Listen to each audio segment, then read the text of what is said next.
অবিশ্বাস্যভাবে 18 তলা ভবন থেকে পড়ে অলৌকিকভাবে প্রাণে বেঁচে গেছে 3 বছরের এক শিশু। সাউথ চায়না মর্নিং পোস্টের এক প্রতিবেদনে বলা হয়, গত 15 জুলাই চীনের ঝেজিয়াং প্রদেশের হাংজু শহরে এই ঘটনাটি ঘটে।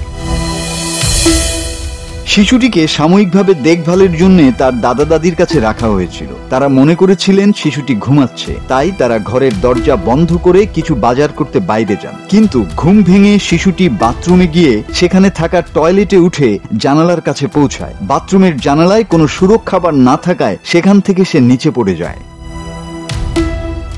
তবে সবচেয়ে অবাক করা বিষয় হলো, শিশুটি পড়ে যাওয়ার সময় একটি গাছ বাধা হয়ে দাঁড়ায় এবং সে প্রাণে বেঁচে যায়। ভবনের এক বাসিন্দা তাকে পড়ে থাকতে দেখে দ্রুত ভিডিও ধারণ করে তা ভবন ব্যবস্থাপনা কর্তৃপক্ষকে জানান। শিশুটির বাবা প্রথমে বিশ্বাসই করতে পারেননি তার ছেলেটি 18 তলা থেকে পড়েছে। পরে ভবনের সিসিটিভি ফুটেজ দেখে বিষয়টি নিশ্চিত হন। পড়ে যাওয়ার সময় 17 তলায় একটি খোলা জানালায় ধাক্কা খেয়ে শিশুর দিক পরিবর্তন হয়, যার ফলে সে সরাসরি একটি গাছের উপর পড়ে, না হলে সরাসরি কংক্রিটেই পড়ত।